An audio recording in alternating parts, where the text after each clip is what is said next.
Boa noite, pessoal. Hoje a gente vai introduzir o assunto aqui de conjuntos, né? Vamos entender o que seria conjuntos, elementos de um conjunto, tudo que a gente pode englobar, né, no conteúdo de conjuntos, relações entre conjuntos, né, e assim sucessivamente. Vamos lá.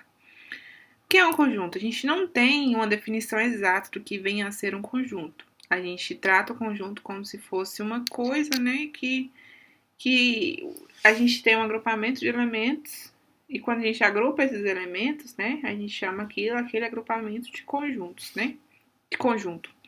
Então, seria o agrupamento ou coleção de coisas, né, objetos. E assim, a gente vai ver adiante. Todo conjunto é formado por vários objetos denominados elementos. Então, a gente tem um conjunto e todas aquelas, né, coisinhas que tá lá dentro, vamos supor, né, são chamadas de elementos. De maneira geral, indicamos um conjunto por uma letra maiúscula, né? Conceitos importantes. Pertinência. O conceito de pertinência procura relacionar um elemento com um conjunto. Então, quando a gente tem um conjunto e a gente tem elementos dentro desse conjunto, quando a gente quer relacionar esses elementos que estão dentro desse conjunto com esse conjunto, a gente fala que aquele elemento pertence àquele conjunto. Caso ocorra daquele elemento não pertencer àquele conjunto, a gente fala que não pertence. A gente usa o símbolo de ezinho, né? Cortadinho aí no meio. E quando pertence, a gente usa esse símbolo, né? Que tá aí. Né? Agora a gente vai ver alguns exemplos. A gente tem aqui o conjunto M, que tem os elementos 2, 4, 6 e 8 e 10. E a gente vai dizer se cada elemento pertence ou não àquele conjunto.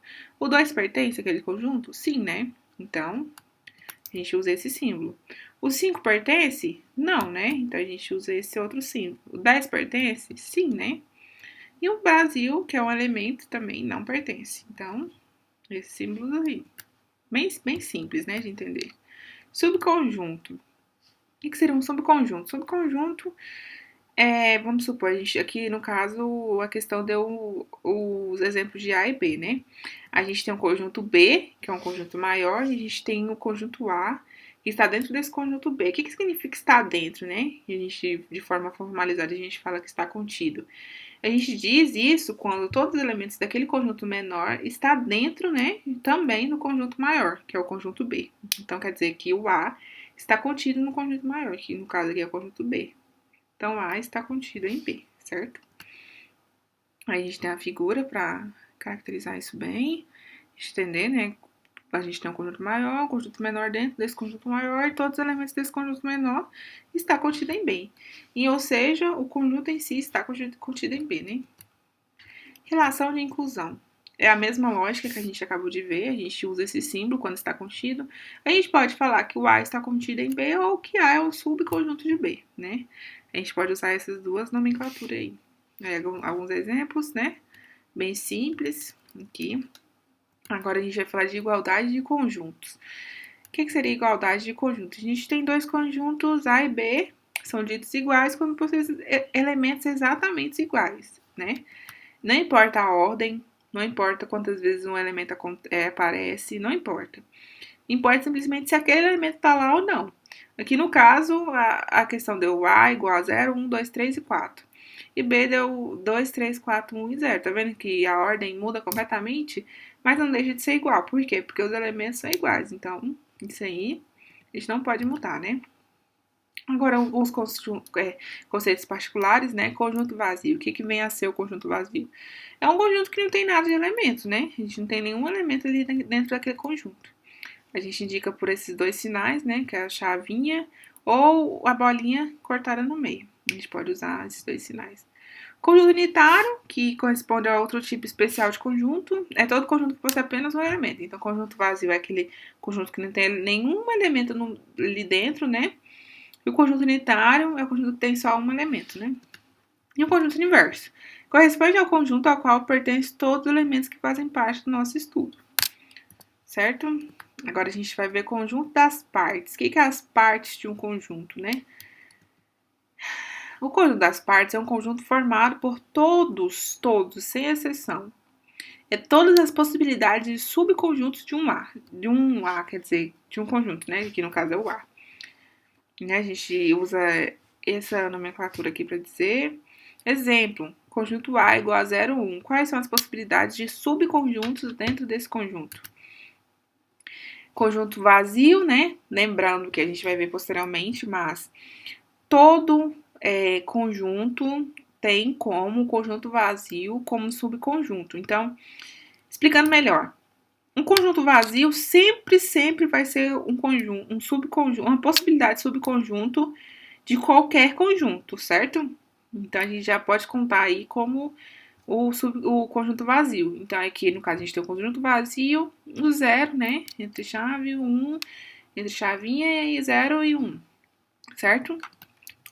Já para o conjunto B, a mesma coisa. A gente tem várias possibilidades aqui, contando com o conjunto vazio, 1, 0, 1, 2, 0, 1, 1, 2, né? Assim sucessivamente. As propriedades importantes, essa que eu acabei de dizer, né? Que um conjunto vazio sempre vai pertencer ao conjunto de partes, né? O A sempre vai pertencer ao conjunto de partes de A. Isso quer dizer o quê? Que a gente tem um conjunto, vamos supor, a gente viu no caso ali o conjunto A, que é igual a 0, 1. Sempre vai existir um subconjunto igual ao conjunto. Vocês viram lá quando eu fiz, apareceu um subconjunto 0, 1. Então, A sempre vai pertencer a um subconjunto. Então, o conjunto sempre vai ser um subconjunto daquele mesmo conjunto, certo? Aqui. Se A possui N elementos, as partes de A possuem quantos elementos? 2 elevado a M. Então, vamos supor que A possui 3 elementos, né? 3 elementos ali dentro. As partes de A vai possuir quantos elementos? 2 elevado a 3, que é igual a 8. Então, vai ter quantas possibilidades de subconjuntos? 8, né? Certo? Bem tranquilo. Operações são conjuntos. O que seria operações conjunto? União. O que é a união? É a gente pegar dois conjuntos, a gente juntar ele, pegar todos os elementos dos dois conjuntos e unir.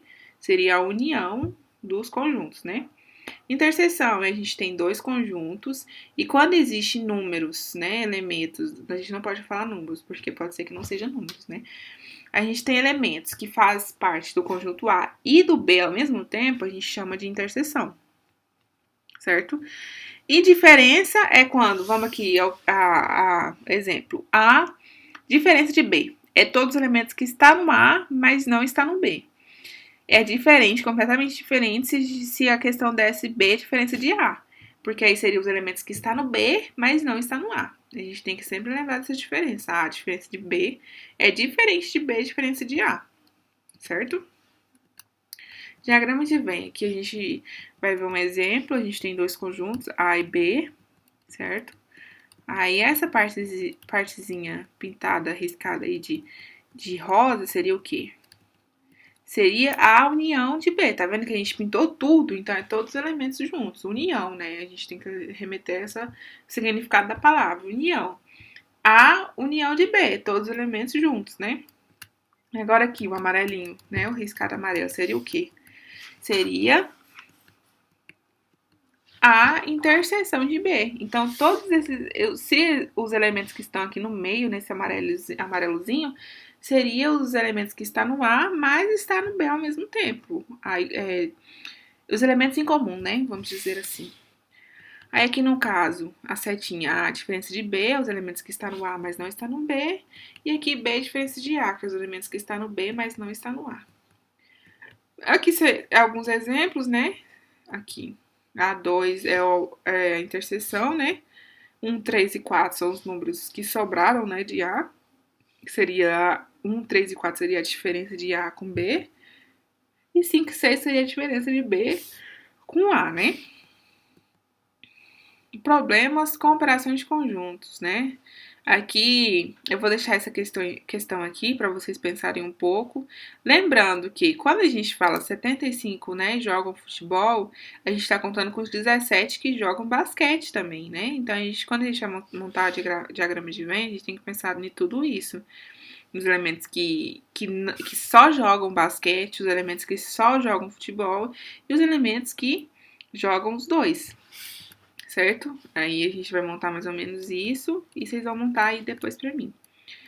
Diagrama de Venn com 3 conjuntos. É a mesma lógica. A gente tem 3 bolinhas, cada bolinha é um conjunto. Conjunto A, B e C.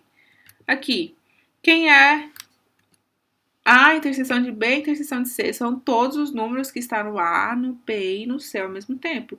Que no caso aí é essa bolinha aqui no meio, né? Onde a seta está indicando. Certo? Alguns exemplos. Os exemplos eu vou deixar aqui para vocês responderem. Observe o diagrama. Quem é o elemento, o conjunto A? Aqui é fácil de ver, né? Que é o conjunto A. Quem é o conjunto B? Quem é o conjunto C?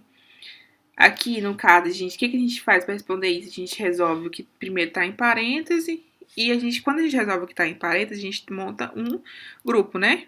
Um conjunto. E esse conjunto vai ser a união com outro conjunto que você vai montar fazendo a B interseção de C. Você vai montar por partes. Primeiro você faz o que está dentro do parêntese, depois junta com o que não está. Certo? Aqui é a mesma coisa, certo? Vou deixar essas questões para vocês responderem, né? Porque é bastante importante a gente praticar, né? Não é um conteúdo difícil, bem simples, bem tranquilo, é questão de prática, né? Aqui, a gente vai escrever verdadeiro ou falso para cada afirmação. A está contido em B. O que o conjunto precisa para estar contido em outro? Todos os elementos de A têm que estar em B ao mesmo tempo. Está, o 0, 1 está no B? Não, né? Então, é óbvio que a letra A é falsa. Então, essas questões aqui são bem simples e eu vou deixar para vocês responderem, certo? Bem simplesinha. Conjuntos numéricos. Conjuntos numéricos é um assunto um pouco extenso. Aí eu vou deixar para nossa próxima aula, certo? Por hoje é só. É um assunto introdutório, né, de conjuntos, para posteriormente a gente entrar em conjuntos numéricos, funções, porque vocês vão ver futuramente, né, posteriormente, que tá tudo ligado um ao outro. Então, para a gente entender funções, a gente precisa entender conjuntos. Para entender função afim, a gente precisa entender bem função, assim sucessivamente, né? Tudo construindo. Matemática é isso, né? E é isso, por hoje é só. Eu vou deixar esse material aí para vocês estudarem, alguns questionários com algumas questões para vocês responderem. E eu espero que vocês tenham um bom proveito da aula e pratiquem bastante, viu? Por hoje é só. Até mais.